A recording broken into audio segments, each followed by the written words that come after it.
यस ऐतिहासिक धरहराको समुद्घाटन हुँदैछ। पुनर्निर्मित धरहराको प्रवेशद्वारमा राखिएको शिलालेखको अनावरण गर्नुहुनेछ सम्माननीय प्रधानमन्त्रीज्यूले।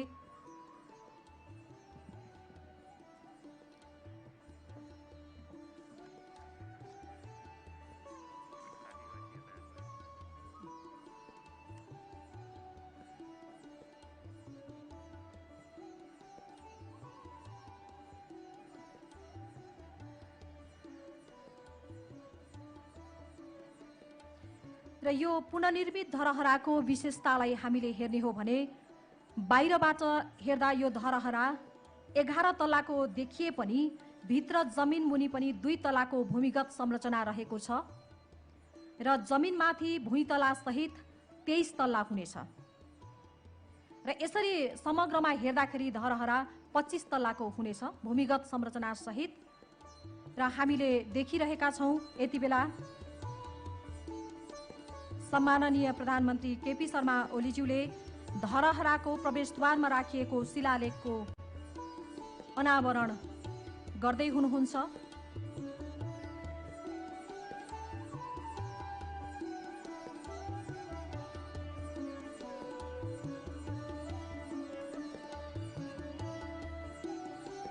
र यो पुनर्निर्मित धरहराको गजुर सहित धरहराको उचाइ 83.85 मिटर रहेको छ।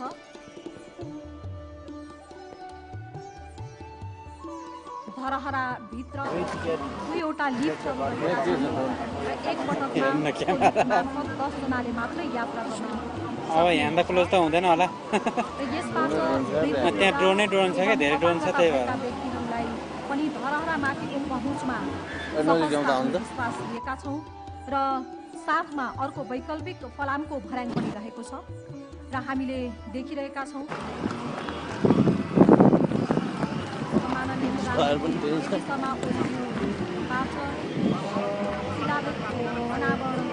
माथि त थोरै माथि भन्दै जानु है उहाँलाई मैले उ गरेको छु धरहरा सबै टप जान्छ भन्दै जानुस् है भन्दै जानुस्। यो धरहराको प्रवेशद्वारमा राखिएको शिलालेख हो सम्माननीय प्रधानमन्त्रीज्यूबाट। सो शिलालेखको अनावरण सहित पुनर्निर्मित धरहराको समुद्घाटन गर्ने कार्यक्रम अहिले भइरहेको दृश्यमा हामीले देखिरहेका छौँ।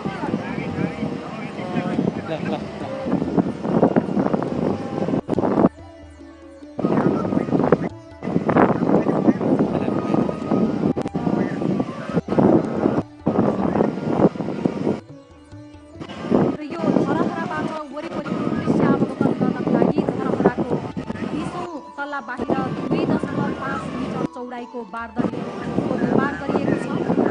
प्रधानमन्त्री सम्माननीय प्रधानमन्त्रीबाट सोही बारदलीबाट पुष्पवृष्टि सहित अर्को चाहिँ क्लोजअप आँखा हाने क्लोजअप तान्न लगाउनुहोस् नि त सेन्सर पछि हामीलाई मिक्सिङ गर्न राम्रो हुन्छ। अर्को लाले त क्लोजअप छ नि क्लोजअप भन्नु है। र यसको 22औं तलामा पुरानो धरहराबाट झिकेर राखिएको सुरक्षित शिवलिङ्ग स्थापना गरिएको छ। 22औं तलामा राखिएको छ र यो धरहरा करिब 42 रोपनी क्षेत्रफलमा निर्माण गरिएको छ। यसको कुल लागत अनुमान 5 अर्ब 46 करोड र आयोजनाको कुल फिर्ता रकम 3 अर्ब 48 करोड।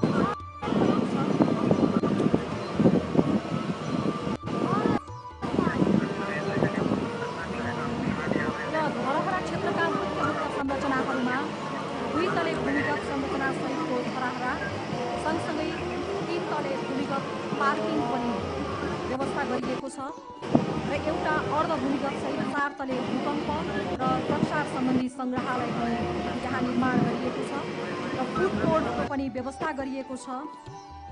त्यसै गरेर विश्राम स्थल सहितको अत्यन्तै मनमोहक बगैँचा र सङ्गीतमय पोखरा पनि यहाँ निर्माण गरिएको छ। त्यसै गरी संरक्षित ऐतिहासिक भीमसेन स्तम्भ संरक्षित ऐतिहासिक संरचना जसमा 24 घण्टा पानी छर्ने व्यवस्था व्यवस्थापन गरिनेछ र यो धरहरा र सङ्ग्रहालय जोड्ने आकर्षक एउटा आकाशे पुलको पनि व्यवस्था गरिएको छ।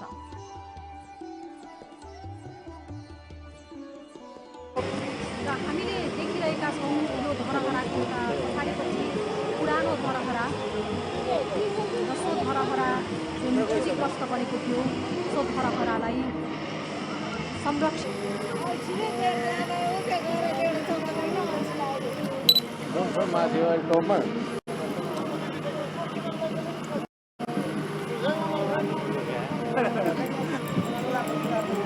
पिएमज्यू माथि जानुभयो सन्दीप सर।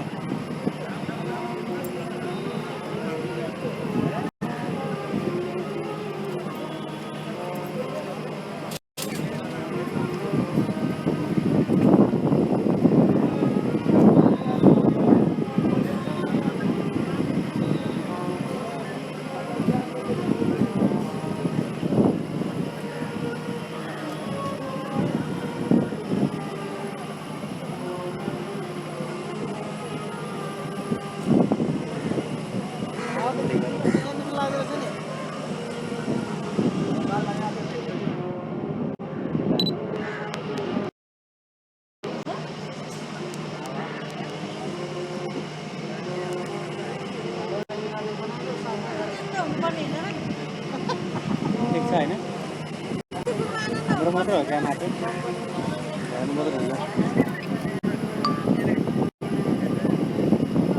हजुर हजुर अलि माथि गजुर आओस्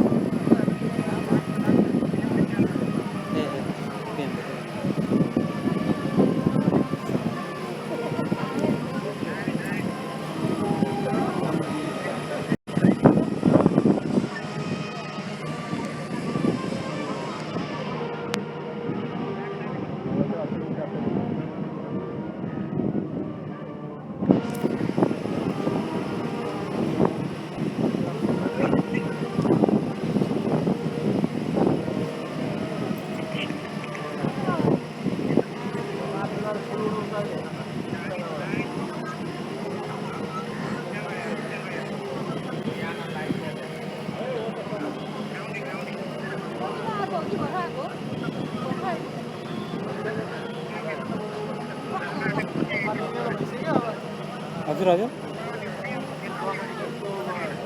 ए पिएमको फेस आउने गरी ए ल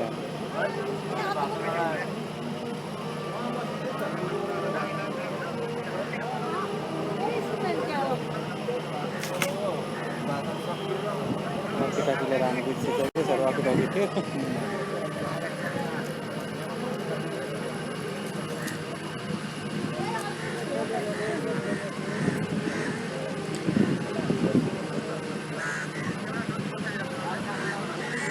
हजुर हजुर दुईटै ड्रोन हामी यस्तो छौँ हामी त एकजना मात्रै छौँ एउटा त त्यतै छ ड्रोन।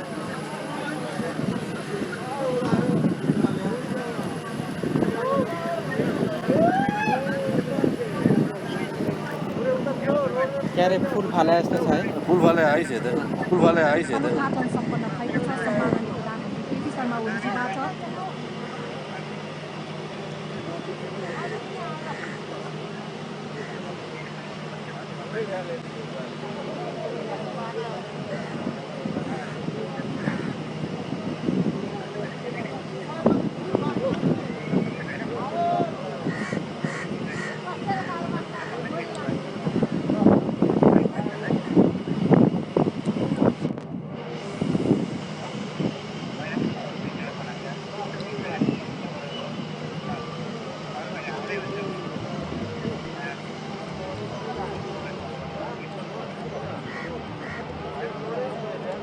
जा रहा हूँ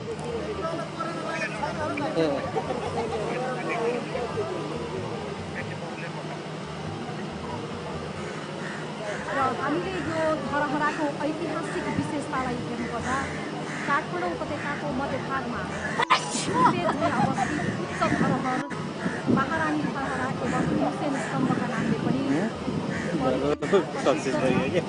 काठमाडौँ उपत्यकाको प्राय सबैतिरबाट सहज रूपमा देख्न सक्ने स्तम्भ स्तम्भलाई नेपालकै एउटा मात्र परेन उतै पठाउनु पर्ने चिन्दछौँ। राणाकाल र पछिसम्म पनि सैनिक एवं प्रशासनिक सूचनाहरू दिन र मानिसहरू भेला गर्न बिपुल खुल्ने स्थानको रूपमा पनि यो स्तम्भको उपयोग गरिन्थ्यो। ऐतिहासिक कालमा र स्तम्भ खुट्टामा खजुर राखिएको हुँदा यस स्मारकलाई धार्मिक दृष्टिकोणले पनि महत्त्वपूर्ण मान्न सक्छौँ, महत्त्वपूर्ण मानिन्छ र यो ऐतिहासिक स्तम्भलाई राष्ट्रिय गौरवका अतिरिक्त भीमसेन थापाको महत्त्वाकांक्षाको प्रतीकको रूपमा ड्रोनै छैन अरूको माथि हामीले अहिले दृश्यमा अरूको कसैको छैन है ड्रोन फेरि कसैले गफ लगाएको तलामा रहेको बाल्कोनीबाट पुष्प वृष्टिसहित यति बेला यस धरहराको समीक्षाबाट भइरहेको छ। सम्माननीय प्रधानमन्त्री केपी शर्मा ओलीजीबाट र उहाँको साथमा सम्माननीय प्रधानमन्त्री ज्यूकी धर्मपत्नी आदरणीय राधिका साक्यको पनि उपस्थिति रहेको छ। यसै गरी उपप्रधानमन्त्री माननीय ईश्वर पोखरेलजी, त्यस्तै माननीय अर्थमन्त्री विष्णु पौडेलजी लगायत विशिष्ट व्यक्तित्वहरूको उपस्थिति रहेको छ। र अहिले पुष्प वृष्टि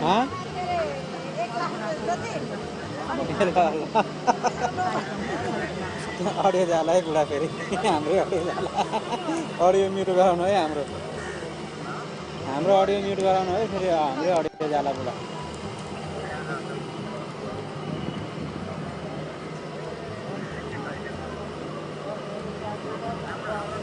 यसभन्दा पहिलेको पुरानो धरहराको 7औं तलामा बारदली रहेको थियो र सबैभन्दा शीर्ष तलामा एउटा शिवलिङ्ग राखिएको थियो भने अहिलेको यो नवनिर्मित धरहराको 20औं तलामा बारदली राखिएको छ।